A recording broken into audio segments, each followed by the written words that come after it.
How are you? It's so wonderful to be here. You look phenomenal. Yes, I'm so excited to be here. And this is just such an incredible initiative. And I love everything that you're doing. Thank you so much. Well, let me make sure I give you a proper introduction. We have Nathalie Walton, who is the CEO and co-founder of Expectful. And Expectful is a go-to wellness app for growing families. And she has spent decades in leadership roles at Airbnb, Google, and eBay. And she was recently, I saw this, selected as Forbes' next 1,000 entrepreneurs and is on Fast Company's executive board. I did not know that. Okay, Queen, bringing it. I love it. I love it. I love it. So, first of all, I'll remind folks why we're here, and then I would love for you to talk about Expectful and what it is and what you're doing with this great app.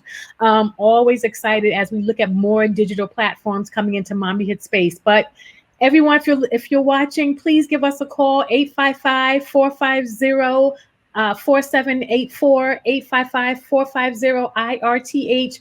We are here to take your reviews, to hear your experiences, capture them for the Irth app. We are about leveraging our digital power, particularly as we deal with what's going on with racism and bias in maternity care. And thank you so much for joining me. So tell us about Expectful. Yeah, Expectful. So, I mean, talk about relating this back to Irth app. It makes a lot of sense, like why I'm here and why I believe so much in Irth. So with Expectful, I am a Black woman, and I was pregnant in 2019, and I had a high-risk pregnancy, and it was so stressful. As a Black woman, I was not taken seriously, and I was so desperately looking for help. And one of the things that I turned to was Expectful, which is a meditation and sleep app. And when I started doing Expectful's meditations, something changed. So within a week of getting into Expectful's meditation, I actually noticed that my condition stabilized and I was able to make it to term, which was something that honestly, I didn't think that would be possible. And so I had this wonderful experience with this app, Expectful, thinking and knew that like it had the power to change people's lives, as it had changed my life and really helped me and my son get to a healthy place.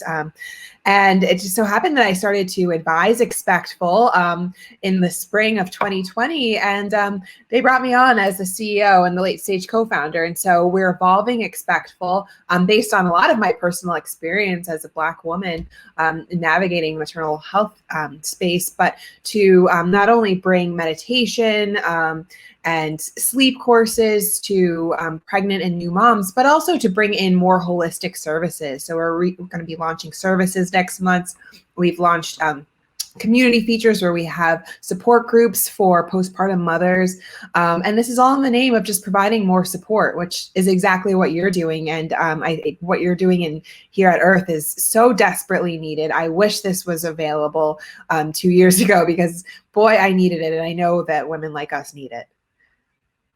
Thank you so much. And, one of the things that I really enjoy about Expectful and this other conversation is I think if you look back at it, right, pregnancy has been very much a medical approach. And yes, you can get all that advice about the nutrition, eat this because the baby's brain's developing, so eat a banana. Like I was watching that every week. Yeah. But we haven't got into the whole mental mindfulness piece of it. There's been an over focus on medical and nothing else on the other piece. And I would love for you to talk about really how those are connected and why, having this medical approach without the mindfulness piece, may not be the full package that we deserve, right?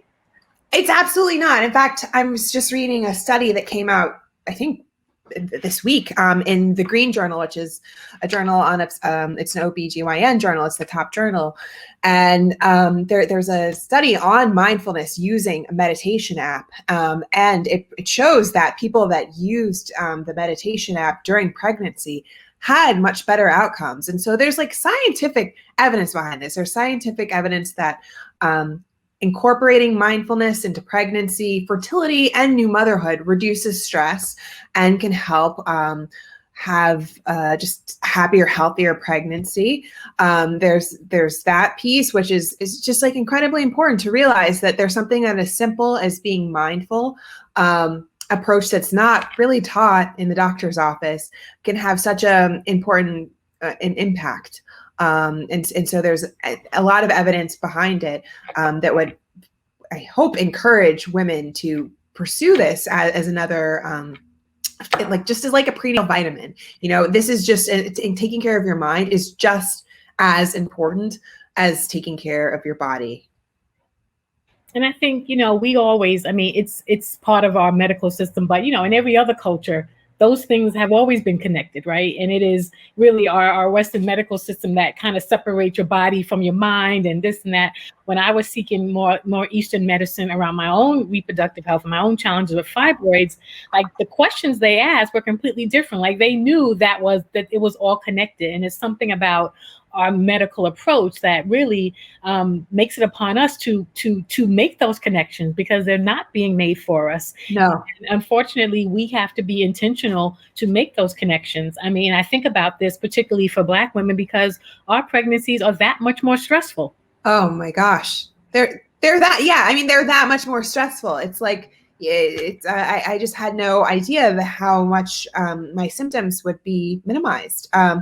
And just telling me to deal with it. And what it's like, where do you go to actually get someone that is going to listen to you? And that's exactly what you're trying to solve is how do you find those people who can listen to you, who can give you holistic advice, and just see you for who you are. Like, I think one of the things that I found most frustrating being a Black woman birthing was just how everything that I said, it was like, it was complete gaslighting. It's like, you're fine, you're going to make it, or just not listening to me. And we need more people that are empathetic, that are culturally competent. And I love that you're solving this. Thanks so much. And we were sharing that around Mother's Day, we did a little mini data run. And, because in the Irth app, you can say what happened to you. And we have positive experiences, but also some negative practice behaviors where we specifically ask dismissiveness about your pain levels, requests for help were ignored, a diagnostic test delayed, rude comments, physical privacy violated, lack of consent. Like, we have a whole list that people have actually co-created with us based on the things that Black and brown women disproportionately we say is happening to them. And when we ran the numbers, the number one negative experience being reported in Irth right now is requests for help were refused or ignored, right? Number two is being yelled at or scolded, which is really concerning.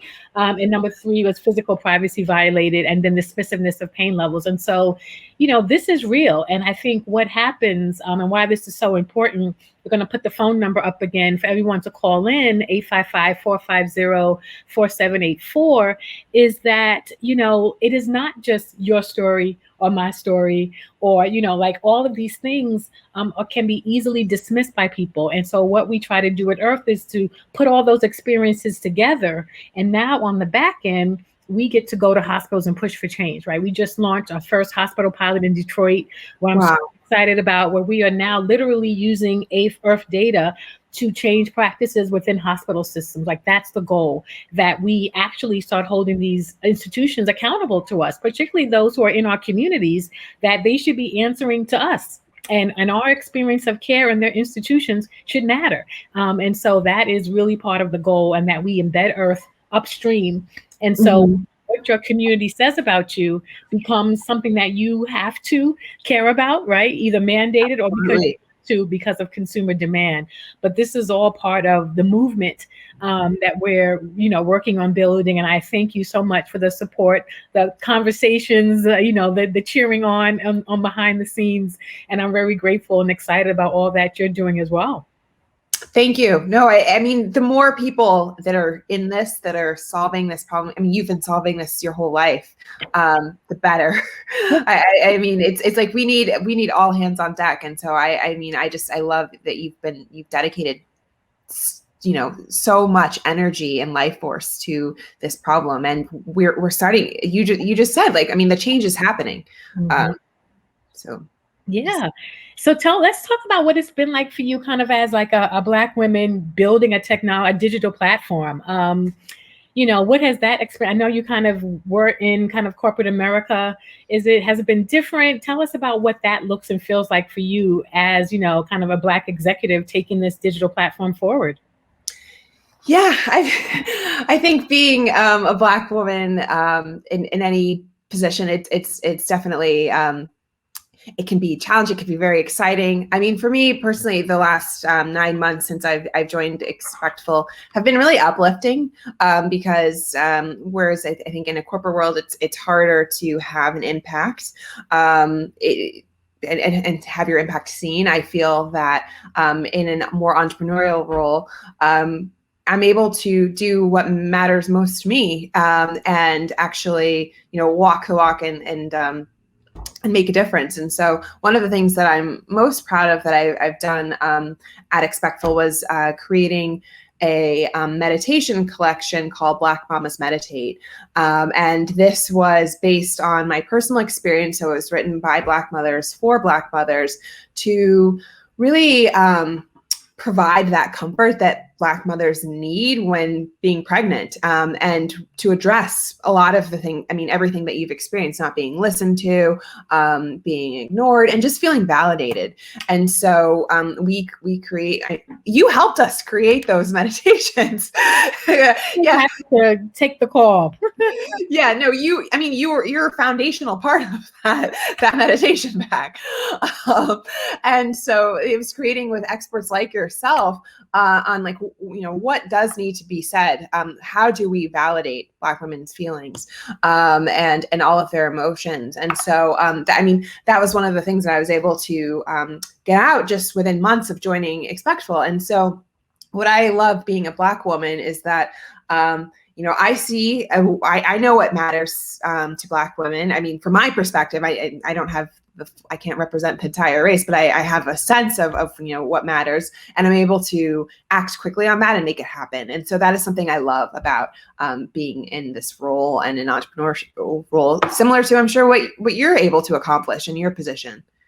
Yeah, and I think, kind of building something from scratch at a small and coming in with a little bit more infrastructure and support is probably, I would love to have that experience. But the hustle and the grind, particularly when you really care about something, it's certainly not, it's a very different experience. I came to this work as a journalist, right? I was a business journalist writing about people like yourself at Fortune magazine, covering Wall Street for the New York Post. I went to London to work for the Times, and, I always tell people, children were not on my horizon. I was having a great time doing my career thing. I was like, children mess up my clothes.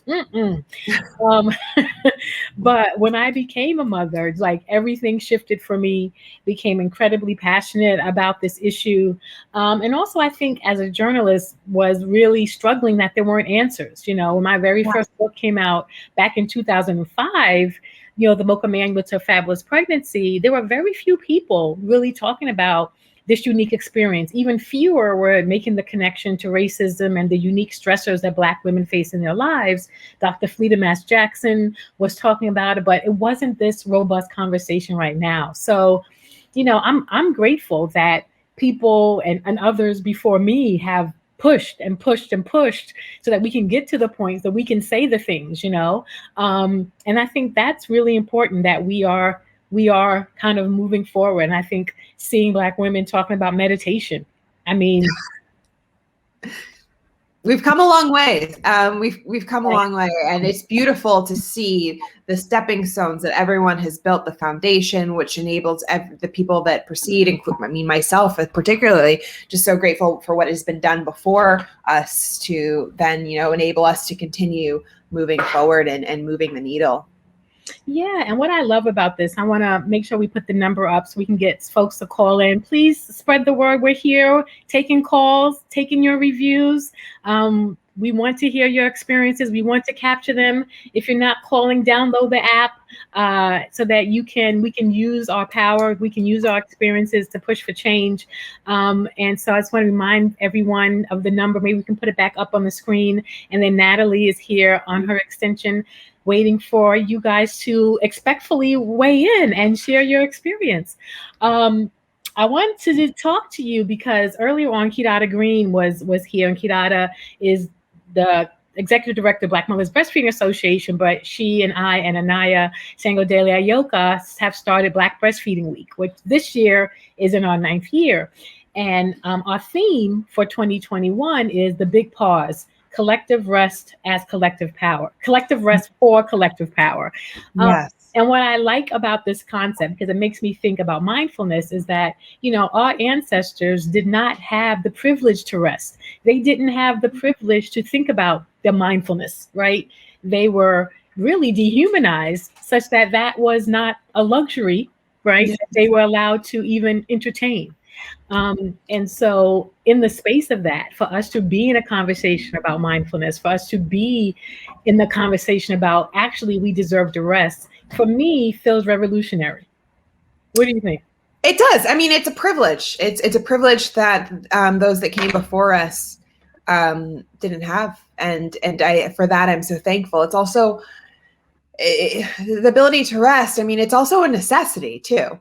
I mean, it's a necessity that people didn't have before us, but I think there's also like a mind shift of acknowledging that the shift of the necessity of rest. And so while you're 100% correct, our ancestors did not have the luxury of doing that. But I think now acknowledging the necessity, the importance of resting, and really to fueling yourself so that you can fuel others, and particularly as it comes to breastfeeding. I mean, there's actually a lot of like scientific research around mindfulness and having a mindful practice on the impact that has on breastfeeding and your ability to breastfeed. It's just calming your mind. It really can help with output. And so, I mean, the science is there behind it, and even it will suppress your letdown reflex if you are stressed out, right? It will literally slow down your milk production. So stressed out people who think that they're going to be able to continue breastfeeding for meaningful duration are likely going to end up in frustration, just because medically it's an uphill climb. Yeah. It's pretty interesting. I kind of feel a Black Breastfeeding Week Expectful collaboration. I think we're making moves right here live. Let's collaborate. Yeah, I mean, we'll partner right here on the spot. We will. Yes, I love it. It's happening, people. We are making partnerships and building things as in real time during the Earthathon. Everyone, lots of stuff happening today. But I think this idea of rest, this notion of mindfulness, and of course all the connections to breastfeeding. I feel like when I was breastfeeding, one of the things I actually looked forward to was being able to sit down for a minute, right? And it actually forced me to rest and stop. Yes. It gave me, I want to say, an excuse, but no, I got to sit down and feed the baby. It was actually like my license to sit the F down for a minute, and so I appreciated that part of it, to be quite honest. So we actually have on Expectful's app, we have a pack of meditations that are dedicated to nursing. Mm-hmm. And so these are like, if you're struggling, I mean, my nursing journey was very challenging. I triple fed for 15 weeks, which was so stressful. I listen to Expectful's nursing meditations, and they're so helpful because, I mean, as I think a lot of women would like to breastfeed. I mean, 92% of women struggle with breastfeeding during the first week of life. And so having, meditations like that and having that space to calm down is so important. And so if anyone is interested, I mean, you can check out Expectful with a 7-day free trial and check out our nursing meditations because those they help me personally. And I know they help a lot of other women. I love that. One of the things that I think we need to do, and I would love your ideas, is how do we normalize mindfulness in our community? Because I feel like if you say that, people are thinking about you as a crunchy granola types, and maybe you're on a, like I think it comes with an assumption. And how do we make it for everybody? Nikki Sunshine has her weaves. We need the lace front sisters meditating. Like, how do we make it for everybody? Yeah, that is a great question. I mean, I think it's something I think about. A lot of celebrities, I mean, I think I would love to see more Black celebrities, but I know so many celebrities really swear by meditation, and athletes. I think so many athletes believe in meditation and mindfulness. And I think having more people in our community that are in positions of power talking about how this has helped them I hope that is something that we could do as a collective community to normalize it. I am trying to forget, but like, I mean, so many basketball players talk about meditation, and with Olympics coming up, like I know track and field stars have used meditation and mindfulness. So I think that there just needs to be a conversation showing how that helps people just like us. And then it will become normalized. It's just a matter of time. I mean, I've been practicing meditation for over 20 years, and the thing about meditation is it's becoming more and more mainstream. Even 10 years ago, even 5 years ago, it seems like a foreign concept. I think over time, we're going to see this brought to more and more people. There are other apps that are designed for, Julio Riviera has an app that is a meditation app designed for people of color. So it will be possible, I think, in the next few years. I see meditation, mindfulness being normalized for our community. Yes, that is really true. That is really true. I have something to say about that. I want to pause and just remind folks to please call in. All the Expectful followers, can you ask them, Nathalie, to call in to the Earth app? To our Yes, Earth please call in to the Earth app. I want to hear your stories. I want to take this down. It's so important to get these stories out into the world. Yeah. So yes, please call 855-450-4784, 855-450-IRTH. So we're talking about mindfulness, which I think is really important because, I think there are a number of like more women of color, more people of color. Taraji P. Henson's been talking a lot about therapy. We have the Shine app, which I'm a paid user of. I love Shine.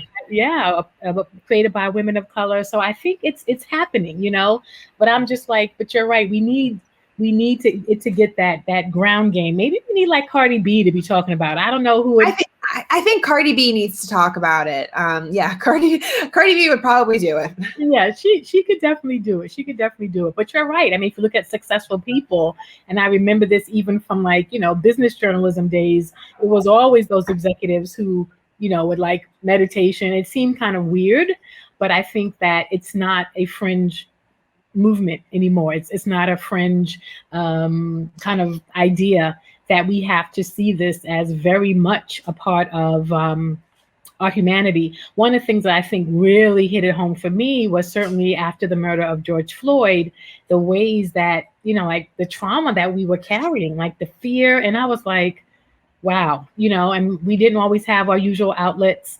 And for me, developing some sort of mindfulness practice was pretty much the only way I could have survived, I mean, it was a lot for Black people. It was a lot.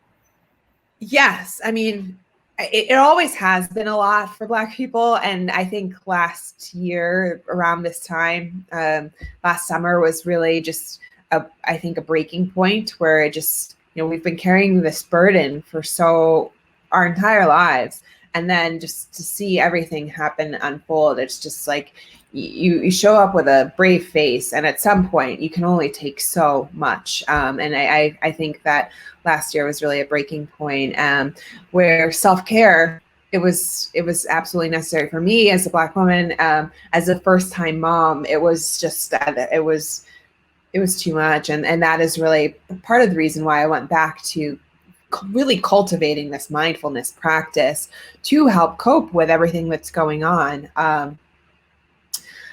Because if you don't, it's like you have to look for ways of survival. I mean, there's therapy, and there's so many other pieces, but I think having that mindfulness practice, staying grounded, and focusing on the present, that definitely is one way to get through the chaos that was just in front of us every single day.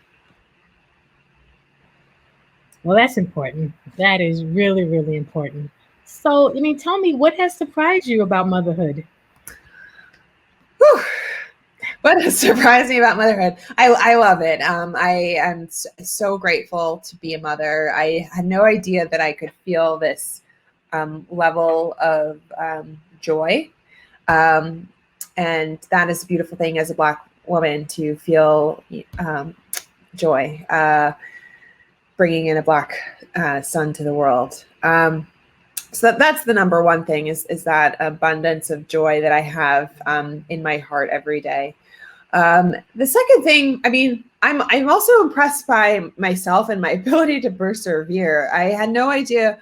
Well, I decided to start running a company with an infant, and in the midst of a pandemic, which is probably something that's pretty stressful. I wouldn't recommend, for the faint of heart. And I think just I'm surprised by the endurance that one can have when you really need it.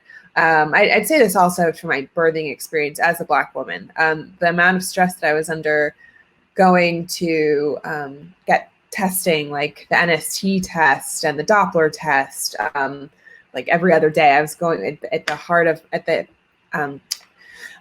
peak of my pregnancy, I was going to the doctor maybe 5 or 6 times a week, excuse me, which caused a lot of stress. I had no idea that I had that endurance on such a deep level. And I think that is something that really surprised me. And I think that is something as Black women we all have inside of us. And seeing that stepping stone to motherhood and what that brings out and can enable was really a beautiful thing to see. There I go. Yeah, I mean, I think that I love the way motherhood, I always say motherhood is our greatest teacher, right? It really shows you who you are, what you're capable of, what you're not capable of, and that's important learnings too. Yes. And really kind of stretches you. And I'm grateful. My children are a bit older, but I always say my children are my greatest teachers. They taught me I've learned most about myself through raising them. And they constantly, check me on the good stuff and the not so great stuff, especially as they get older and they can tell you about yourself. It's less rewarding. My son can't really talk. Yeah, he can only say a few words, so I have that advantage.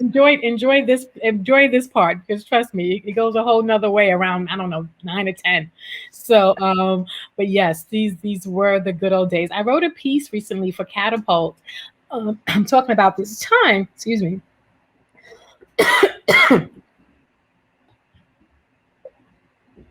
Oh, sorry. Around what happened, my own personal trauma, the ways that I was being stressed, raising a Black boy in the midst of the racial uprisings after George Floyd's murder, all the Ahmaud Arbery, it was like a constant onslaught, right? And my ex-husband is British, and I wrote about sending my son to London and my daughter, but really I needed the escape. I felt I was suffocating, right? And I struggled with that decision because for me, being Black means you don't flee, you fight, right?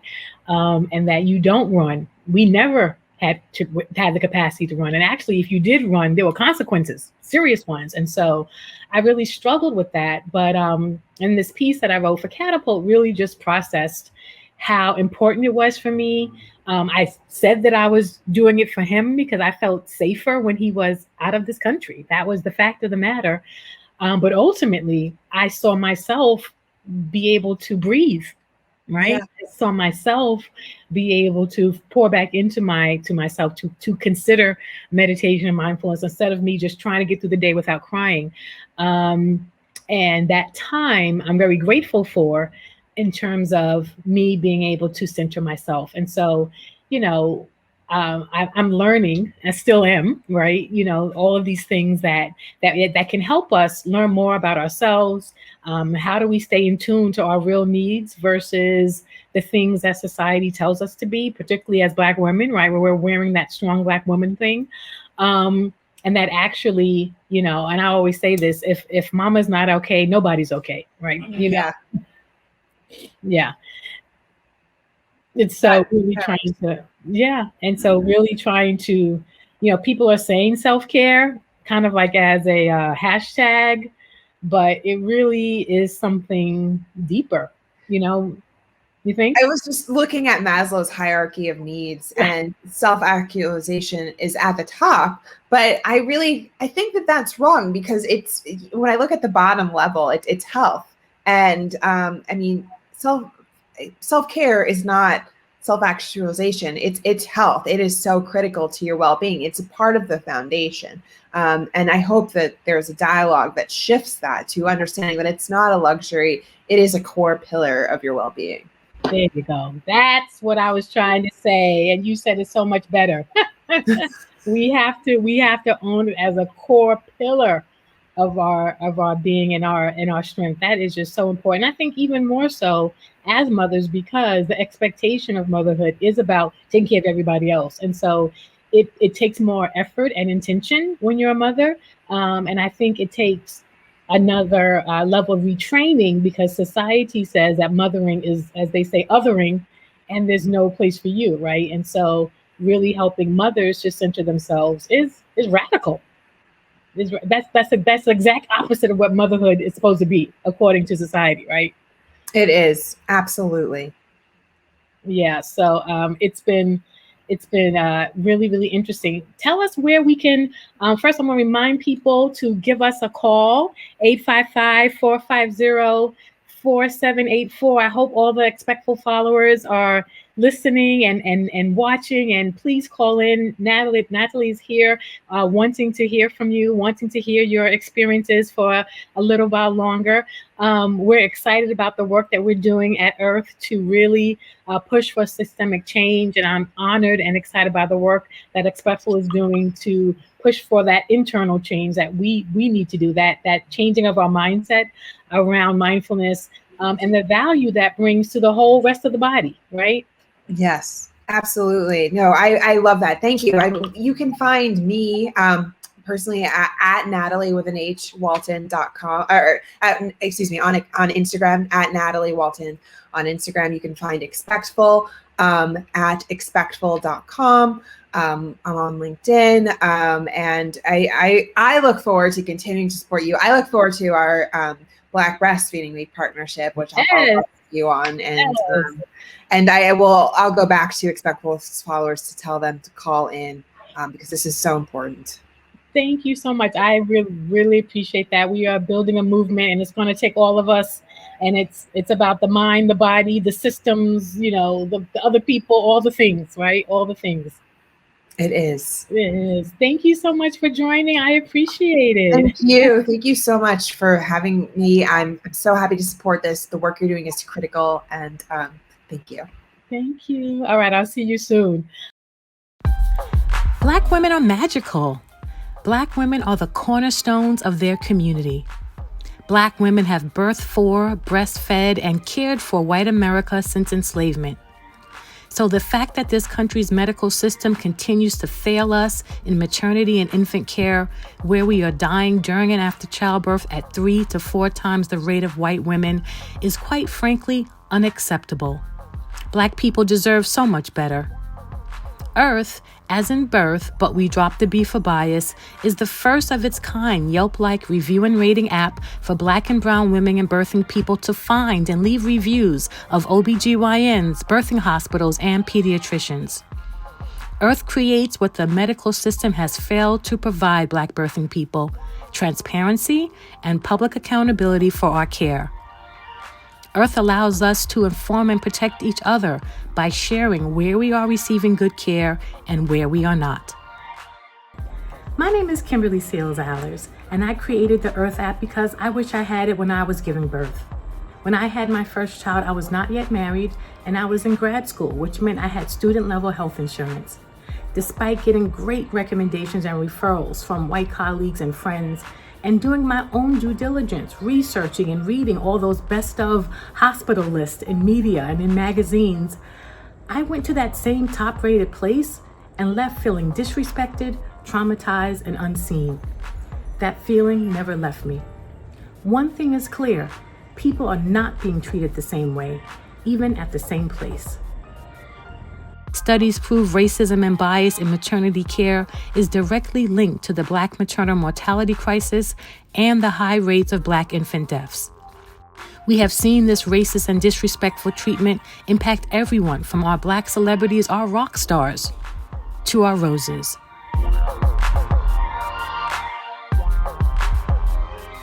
With Irth, we say no more.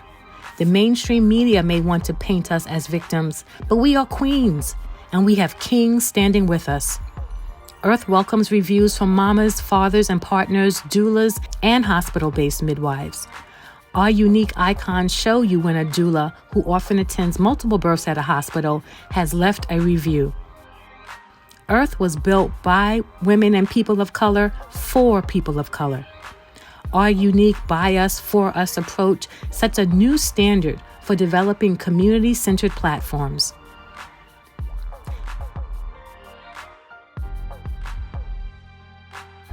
So I'm Kaya Thomas.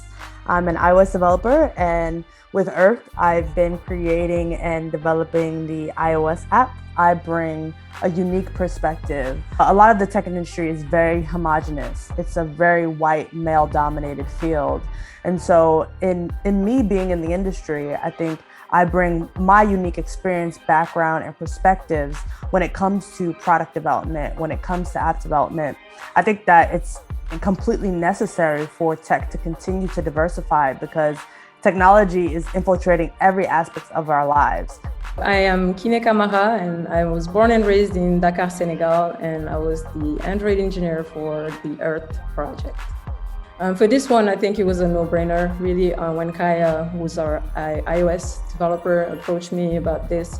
I remembered vividly reading and later watching the HBO documentary series about Serena Williams' story. And I went into, at the time, I went into a little rabbit hole of just trying to figure out the numbers. And it didn't look good because I kept thinking, if one of the most influential women in the world, really, and the greatest athlete of all time had to experience this, then it's not a good look. I think it's important for Black women to be involved in product design and app development because it happens a lot where we use products that are not built to solve problems that we are facing. And I think having us in the decisions, the decision rooms and sitting at the table gives, our perspective because it matters. We turn your experiential reviews into quantitative data to directly work with hospitals to effect change. The current hospital approach of one-size-fits-all anti-bias trainings isn't working, and these efforts aren't rooted in our lived experience of care. Irth provides real-time, community-based, patient-reported insights to hospitals, as well as a much-needed tracking and monitoring mechanism to improve patient care. Let's get this done. We have power. We have consumer power. We have digital power. And we have our community, our brilliance, our togetherness. And always, always we have our ancestors. And we will conjure it all and leverage it all to bring justice and equity to Black mamas and babies. Download the Irth app today. Search for yourself, but leave a review for your community. Birth with your Irth community. Together, we can.